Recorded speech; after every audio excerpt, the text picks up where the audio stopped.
Dans la partie la plus profonde de la mer se trouvait le palais du roi de la mer. Et il avait 6 filles. Ils ont joué dans le jardin toute la journée. Contrairement aux autres princesses, la plus jeune était calme et maussade. Et son nom était la petite sirène. Surtout, elle adorait écouter des histoires sur le monde des gens.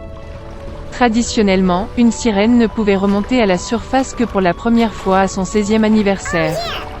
Et maintenant, il est temps de voir la terre et la plus jeune princesse. Elle a fait surface près du navire, chantant et musique venant du pont. C'était la première fois que la princesse voyait le navire. Dans la cabine du navire, la petite sirène remarqua un beau prince. Pendant longtemps, elle ne put le quitter des yeux. Soudain, une violente tempête a éclaté en mer. Le navire du prince a heurté un rocher et s'est brisé en morceaux. Dans l'obscurité totale, la foudre a éclaté et la petite sirène a vu le prince tomber dans la mer. Elle l'a sauvé en le ramenant à terre. Bientôt, le prince a été retrouvé par une fille qui passait.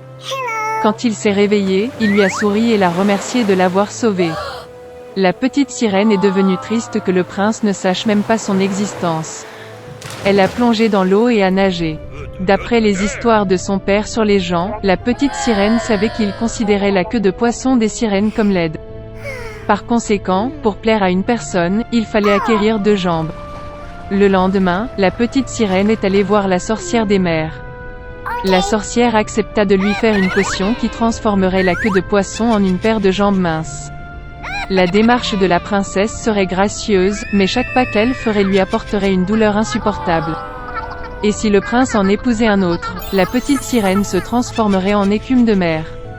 En retour, la sorcière a souhaité prendre sa merveilleuse voix de la jeune fille. La princesse était prête à tout pour être proche du prince, et elle accepta. Après avoir navigué vers le palais princier de nuit, la petite sirène a bu une boisson magique. Une vive douleur la traversa et elle s'évanouit. Se réveillant dans l'après-midi, la jeune fille a vu le prince devant elle, et baissant les yeux, a trouvé 2 pattes au lieu d'une queue de poisson. Le prince a essayé de savoir qui elle était et comment elle est arrivée ici, mais la petite sirène ne pouvait pas parler. Malgré sa démarche aérienne et sa belle danse, elle ressentait une douleur terrible dans ses jambes. Le prince s'attacha de plus en plus à la petite sirène, mais la traita toujours comme une petite fille douce. Il ne lui est jamais venu à l'esprit de faire d'elle sa femme. Une fois que le prince a admis que son cœur est occupé par celui qui l'a sauvé il y a longtemps sur le rivage, ils vont se marier. La petite sirène était très bouleversée, mais ne pouvait pas lui dire la vérité. Au moment du mariage, le prince a invité la petite sirène à accompagner les jeunes mariés en voyage de noces. Une luxueuse tente lune de miel est étalée sur le pont du navire. La petite sirène avait une dernière soirée pour être avec celui pour qui elle avait quitté sa maison, donné sa voix merveilleuse et enduré des tourments sans fin chaque jour. Mais il ne les a même pas remarqués. Quand le silence tomba sur le bateau, la petite sirène s'assit sur le pont et attendit les premiers rayons du soleil. Soudain, près du navire, elle remarqua ses sœurs. Ils ont demandé en larmes à la sorcière d'aider à sauver la princesse de la mort.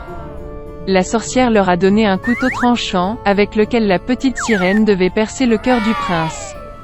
Une goutte de son sang transformerait ses jambes en queue et elle pourrait retourner à la mer.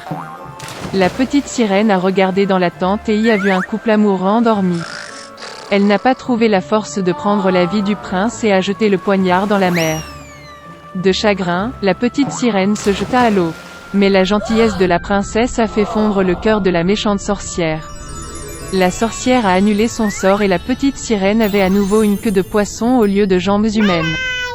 Il était une fois une pauvre veuve, et elle avait un fils, Jack, et une vache, Belianka.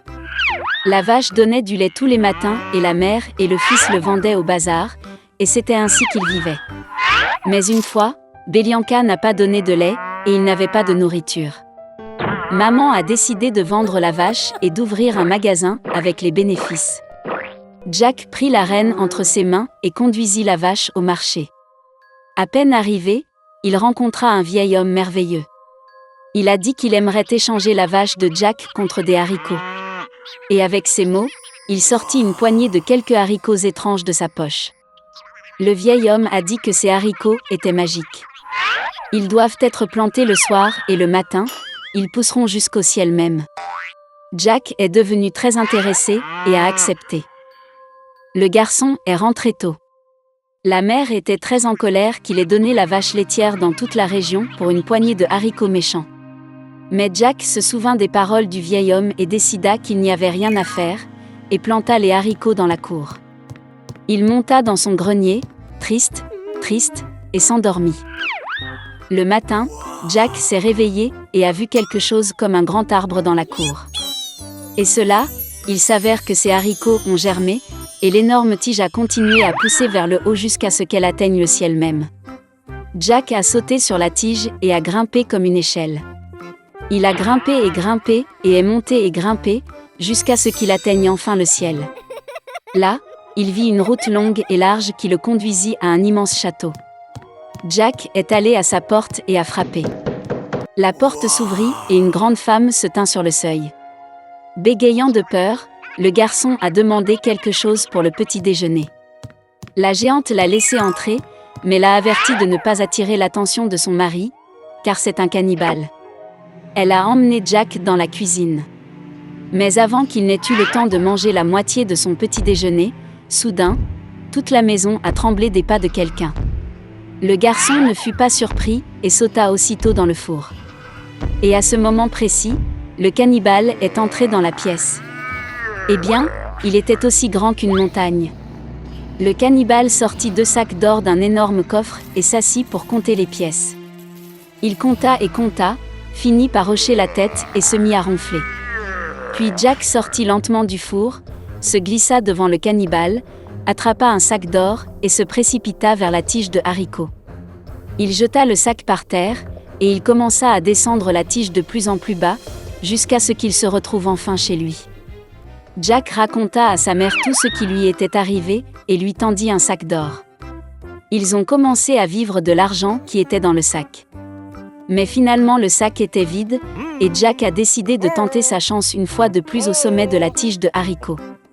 Un beau matin, il se leva tôt et grimpa sur un haricot. La femme du mangeur d'hommes se tenait au seuil de l'immense château. Elle a dit qu'elle ne le laisserait pas entrer, car la dernière fois, son mari avait perdu un sac d'or. Mais tout de même, elle eut pitié du pauvre garçon et le laissa entrer dans le château. Soudain, les pas d'un géant se font entendre, et Jack se cache à nouveau dans la fournaise. Le cannibale est entré et a dit à sa femme d'apporter la poule qui pond les œufs d'or. La géante l'a apporté, et l'ogre a ordonné au poulet de pondre, et elle a pondu l'œuf d'or. Le géant heureux commença à hocher la tête et à ronfler. Puis Jack sortit du four, attrapa le poulet doré, et se précipita vers le haricot. Le garçon est rentré chez lui. Il a montré à sa mère un poulet merveilleux, et ils ont commencé à vivre en vendant des œufs d'or. Mais bientôt il sembla à Jack que cela ne suffisait pas. Et il a de nouveau décidé de tenter sa chance au sommet de la tige de haricots. Cette fois, le garçon monta dans le château par la fenêtre. Il a sauté dans un chaudron de cuivre et s'est caché. Le cannibale et sa femme sont entrés dans la pièce. Le géant a senti le garçon, et ils se sont précipités pour le chercher dans le four. Mais il n'était pas là. Ils ont fouillé tous les coins et recoins, mais ils n'ont pas pensé à regarder dans le chaudron de cuivre. Désespéré de chercher, l'ogre a ordonné à sa femme d'apporter une harpe dorée et de la mettre sur la table. Le cannibale ronflait à ses beaux sons. Puis Jack sortit tranquillement du chaudron, attrapa la harpe dorée et se précipita vers la porte. Mais la harpe a joué fort et a réveillé le cannibale. Jack courut tête baissée, sautant sur une tige de haricots, et le géant à sa poursuite. Jack est descendu chez lui et a crié à sa mère de porter la hache. La mère est sortie en courant avec une hache à la main, le garçon a attrapé la hache et a commencé à hacher le haricot. L'ogre sentit la tige se balancer violemment et s'arrêta. Puis Jack a frappé à nouveau avec une hache et a coupé le haricot. Il a basculé et s'est effondré, et l'ogre est tombé au sol et s'est écrasé. Depuis ce jour, Jack et sa mère n'ont plus jamais connu la pauvreté. Mais le garçon était vraiment désolé qu'à cause de leur cupidité, ils aient presque payé de leur vie. Il a promis de ne plus jamais voler et de travailler dur pour le bien de la famille.